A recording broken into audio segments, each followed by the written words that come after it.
Welcome to the In My Opinion Show with Ronald Barry Robinson and friends. With us, we have Mr. Henry Hatter. Good evening, Ron. Welcome to the In My Opinion Show. Thank you. But first, before we begin our program, the In My Opinion Show would like to thank and express our deep appreciation and gratitude to the following supporters in making this program possible. Taylor's Florals, of which you see displayed in the studio. For further information, email inmyopinionrbr@att.net. Our thanks goes out to the Flint Inquirer newspaper, educating, enlightening, and empowering the community. Email at ronparker599@msn.com. Our sincere thanks goes out to Mr. John Wilson and Steve Myers of Flint Talk Radio. Email www.flinttalkradio.com. But most importantly, the In My Opinion Show owes you, the listening and viewing audience, a big thank you for your support, because without you, this show would not be possible. Henry, let's talk about prisoner release. Should prisoners be released early? Over 2 million men, women, and children are presently locked up in America's prison systems. This is expected to exceed over 3 million in coming months. The vast majority are locked up for low-level crimes. Certainly punishment of some kind should be administered, but that old saying of do the crime, do the time has to be but one of the considerations of punishment, not the only and final solution. At $30,000 to $40,000 each a year, you do the math. This nation cannot afford the expense. It's simply not sustainable. Lock them up and throw away the keys mentality is not working, except maybe for criminal justice systems or politicians that promote fear to the population when they are up for election or re-election. Does it really make fiscal sense to incarcerate someone at $30,000 plus a year for $500 worth of marijuana or crack powdered cocaine, or for breaking and entering or prescription fraud? In the real world, we're faced with monumental problems. Prisons have become virtual warehouses. They've done little to help prisoners, many of whom have been abused themselves, develop as people. Most of those incarcerated, both male and female, need therapy to help them with addictions, mental errors, and impulses. Drugs, fast money, greed, blind, anger, the need to control or abuse other people. These are some of the symptoms that lead to becoming a menace to themselves and others, and recidivism. This nation, often the criminal justice systems, even discourages inmates' efforts to improve themselves by cutting activities like art or in other areas such as GED and college, and resists initiatives for inmate-run programs. Corrections must rethink its mission if it wants to lower recidivism rates. What positive approaches to this problem could you suggest? These are some of mine. Diversion programs such as community service with nonprofits, legalizing small amounts of marijuana for personal consumption, laws to be changed to misdemeanors, probation, community service for small amounts of cocaine, laws to be changed to misdemeanors. Tethers. Pass a law that outlaws the job application form to exclude, have you ever been convicted of a felony? If this nation wants productive citizens, it has to rethink its draconian ways, or many of those 60% of successful releases will surely reoffend. Pass federal laws and state laws that guarantee your criminal records will be expunged once you complete your sentences. One should not have to be further punished for a lifetime for a mistake they made 20, 30, 40, 50, 60, 70 years ago. Also, with over 2 million men and women locked up, those that want to join the military, if they fit the age, physical, mental requirements, let them join, with the exception of serial murderers and pedophiles.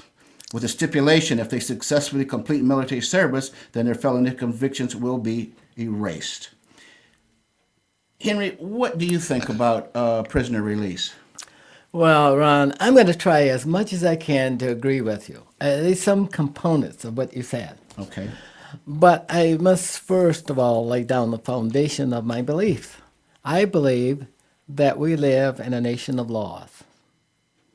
They're laws, they're rules. And the rules are meant to protect us all. And when people break the law, there are punishments for that. And depending on the severity of how they break the law, if they kill someone, if they, say, for example, rape a woman under unusual circumstances. I'm not saying that all rapes are really bona fide rapes. But I think the ones that are bona fide rapes, I think that they need to go through the criminal justice system. I think that incest is another one. I think that raping children, I think that exposing children to habitual drugs, those are the ones that reached high levels of severity. Even murder. When you take young men and women that every weekend in some cities, and I was just looking at a report here, Detroit was the fourth most dangerous city in the United States based on statistics. And all of these statistics are relative. Flint was the fifth. And we had a 36th murder just last week in Flint. And when you say that it's okay if people killed each other. No, I didn't say that. I know said you with the didn't. I know. exception of murderers, Yeah. serial Okay. serial You're killers, right. Yeah, and yeah. pedophiles. Okay. Now, but when you list that number of 3 million people being in jail, you included all of the people who have Sure. severe. But you got to isolate them out if you want to have a meaningful discussion on this issue. There are people that we need to exclude from the discussion of people that you're talking about, and you're right. There are people who have different degrees of should have different degrees of punishment based on the severity of the degree.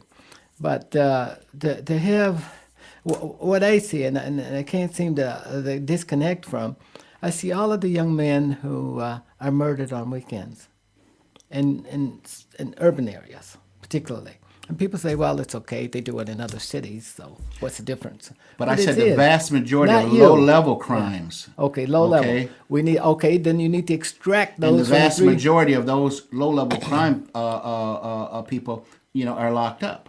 Yeah, okay, but we need to isolate them, extract them from the $3 million that are around the nation, and then just focus on those kids, on those young people. I do believe that young people, like the young man who, the 6-year-old who killed a young lady in Beecher about 6 or 8 years ago, should he be in jail? Of course, but that's not what I'm. That's not what. That's not what the conversation is about. We're talking about low-level people that commit crimes. But there's Okay, not there's murderers some and- but and there is some serial innocence killers. in that one too. In that case right there, there's some innocence, and that innocence comes from either the parents or the community or the school district. Mm-hmm. There were certain behaviors that these kids practice in school that should have been discouraged, and the school system bears some Responsibility. Okay, because we're not teaching kids how to coexist in the same space. We're teaching them how to carry on their traditional patterns of disrespects and partitioning themselves based upon race or on religion or on class or whatever. But society is responsible to some degree for these behaviors. I agree. And yet you can't indict all of society because all of society is not. But there's segments of institutions that are responsible for it. Just like how the criminal justice system look at kids, for example. They will scare the heck out of kids because of what happened at maybe Tuskegee back at Virginia State, where 31 people were killed, if you recall. And then at Columbine, they scared the heck out of people.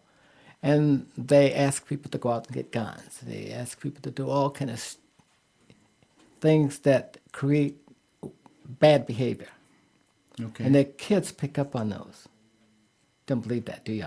Sure, absolutely. Okay.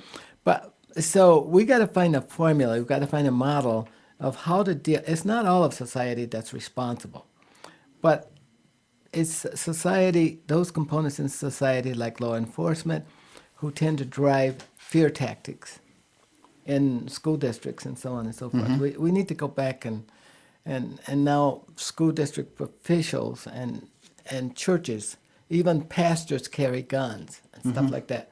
What kind of message are you sending to kids? Now, these are the people who are need to be most protected. And we are pulling those down from that 3.2 million or however many you mentioned, and looking at just the people who deserve some consideration for release, early release. I do believe that there are some that do deserve early release, but they need to be isolated and segmented out of the total population. Well, of 'Cause- course, there's yeah. hundreds of thousands that are presently locked up in, in our state and federal prisons and county jails that really don't need to be there. I mean, because statistics. These is not Ronald Berry Robinson statistics. These are statistics out of the criminal justice system. Sure. Is that many of these people would not ever reoffend again. Okay, so if we're a forgiving nation, let's be a forgiving nation. Okay, those ones that are deemed salvageable, let's give them every opportunity. Let's give them the tools to be successful, in this society. Okay, but let's not hamper them with, with all that other baggage. Okay, you go to court, you get a sentence. All right, okay, you finish that. And then if it's a felony, well, hell, you're carrying that shit for the rest of your life. Unless you get it expunged, it shouldn't be like that. All right? You hit a positive chord for me when you said many of those young people out there, or maybe a person who has been just introduced to the criminal justice system recently, only one time. Those are people who are probably rational. And probably if they had it over to their lives over again, it would never happen. Absolutely. Those are the people that you're looking for some That's relief. That's the target groups. Yeah, those are target groups. I do believe you that those people should have some relief from the criminal justice system. But how you identify them, and how you track them, and how you and what kind of reinforcement behaviors would you give them once they are returned? You have to take care of them through some kind of reinforcement of behaviors, positive behaviors that would help them to solidify their lives so that they can become the productive citizens that you mentioned. Well, sure, certainly. It's going to be it's going to take resources, but we have to come up with the resources, or we're going to find maybe 5 years from now or 10 years from now, especially with the economy the way it is, we are in a depression. All right. So therefore, we got CNN stated yesterday that there's 15 million Americans out of a job. All right. Yeah, unemployment is there for many of these folks, but when that runs out, what are these millions of folk going to do? Okay, they got families, they got responsibilities, they got homes, they got mortgages. Okay, so that's just going to make, I think, the crime rate escalate like I don't think we've ever seen in America at this point. So now that prompts another question. Okay. Why do people create the crimes? Is it because they've lost the value, or is it because they economically want to get even or get back because they don't have jobs, or something that's far beyond my capacity to change, beyond your capacity, beyond our capacity to change? Now, all of a sudden, because they don't have a job, they can pick up a gun and just go out and raise havoc with me, my family, Well, I'm you, not and your suggesting family. suggesting that by any so means. we need to isolate some of the basic behaviors that isolate people who would not return to the criminal justice system versus people who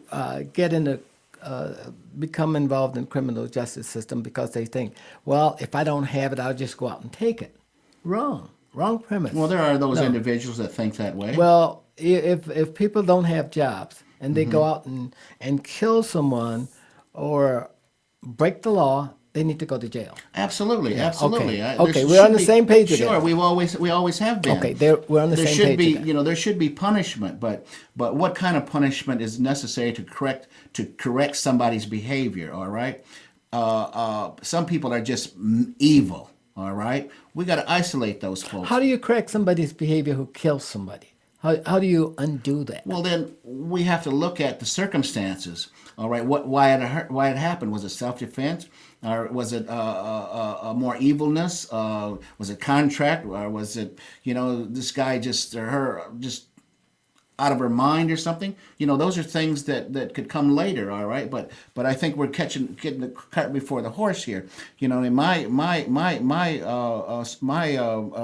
opening was, low-level crimes, all Okay, right, which does okay. not entail murderers and Okay. and pedophiles and serial killers and But things of that again, you nature. had the total population in it. Of course, That's of what course, and skewed. all the rest Yeah, of those yeah. are Okay. are involved in that. So you okay? agree that we ought to subtract out the people who fit your profile here, your model that you. Yes, Yeah, and, we and, should. and the thing is we have to start somewhere. Yeah, yeah. Okay, and I started, me Yeah. personally, I started with murderers, serial Yeah, sure, murders, sure. and pedophiles. All right, because those, and I can't stand a pedophile. That's some of the most heinous things that a person can do. No, let's go back again and talk about and I don't really want to.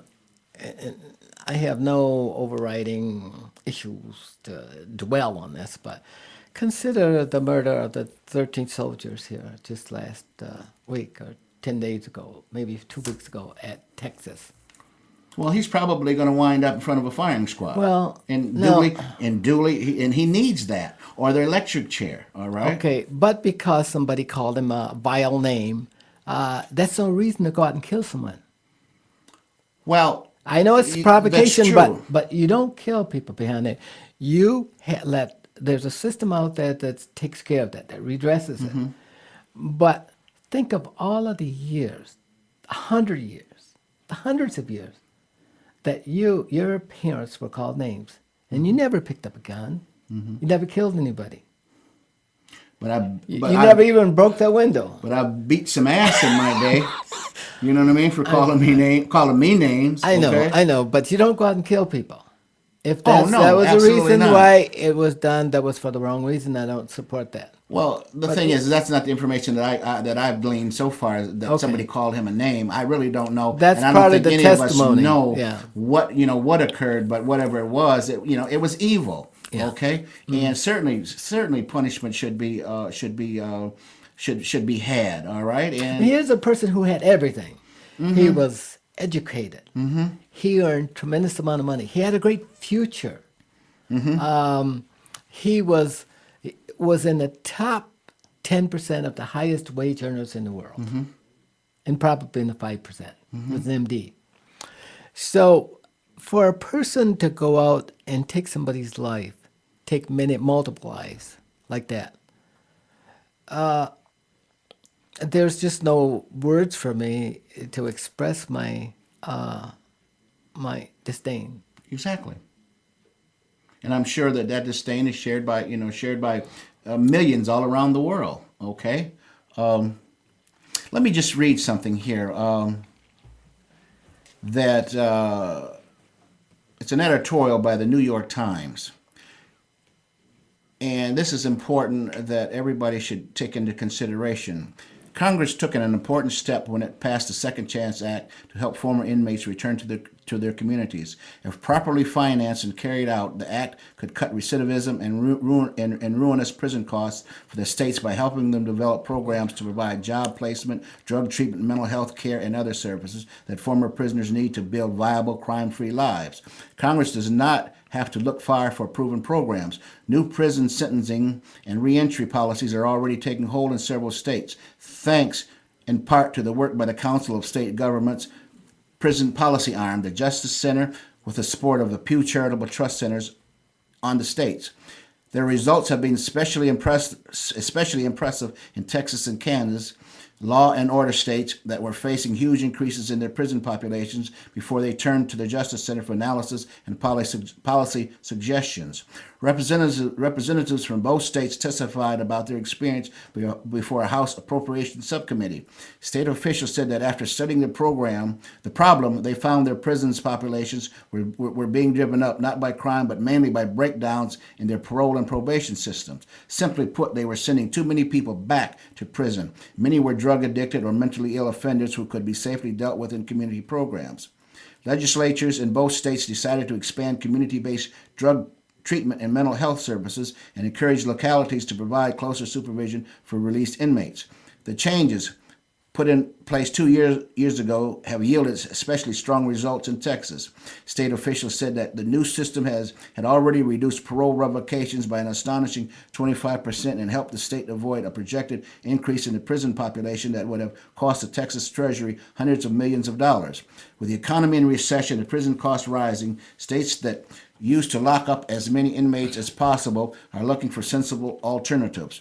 President Obama has asked Congress to commit more than $100 million to prisoner reentry programs, with 3/4 going to the Second Chance Act. That would be a good down payment, but only a down payment But Ron, on what is needed. now, Ron, Now, this is what I've been talking Sure, about, sure. giving people Yes. a second chance. And I agree.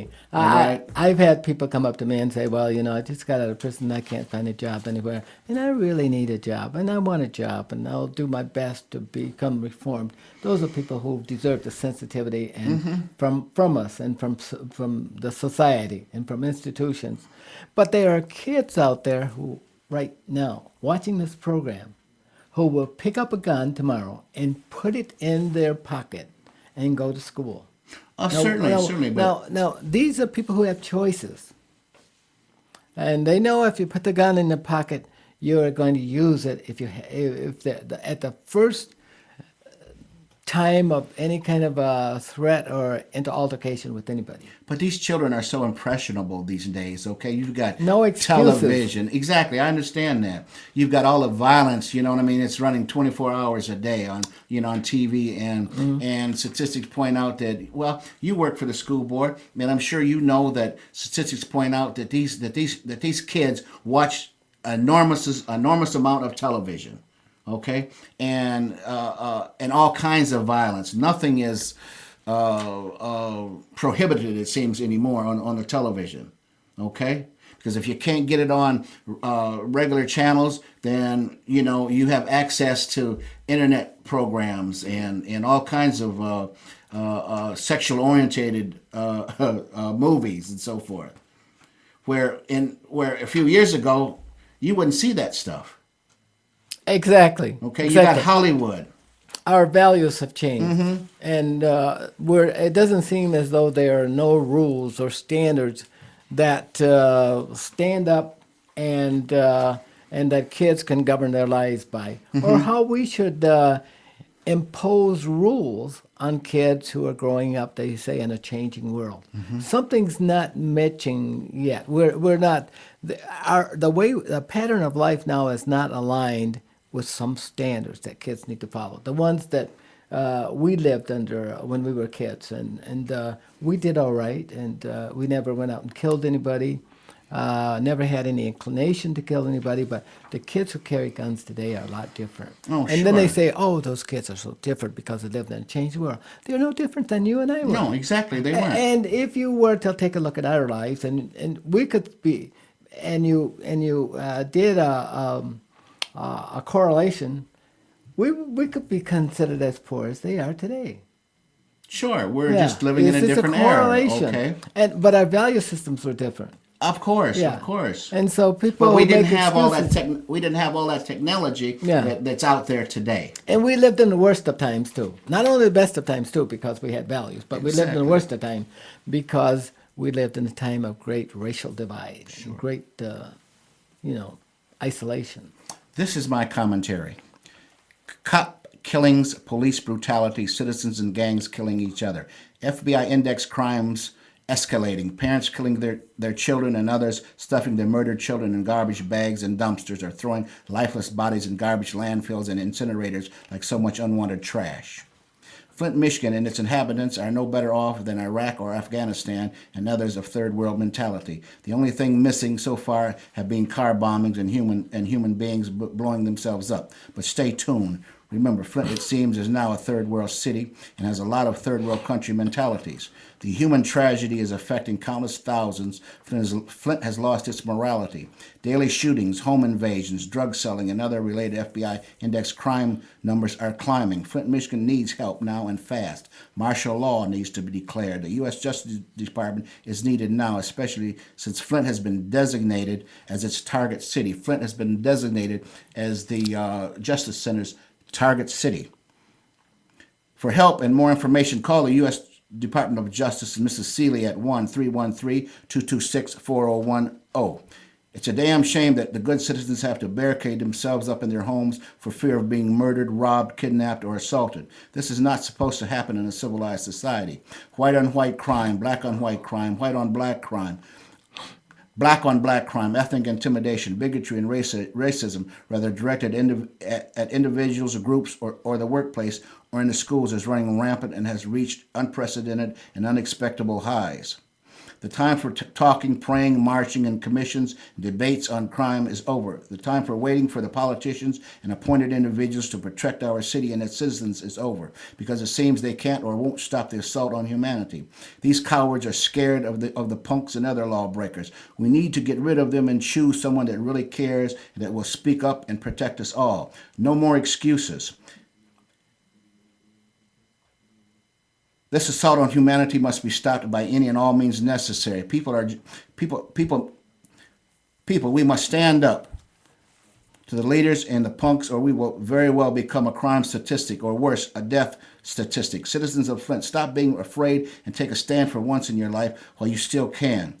These thugs, dope dealers, murderers, wannabe gangsters, pedophiles, take back your city, neighborhoods, schools, workplaces. Enough is enough. This is Ronald Berry Robbins for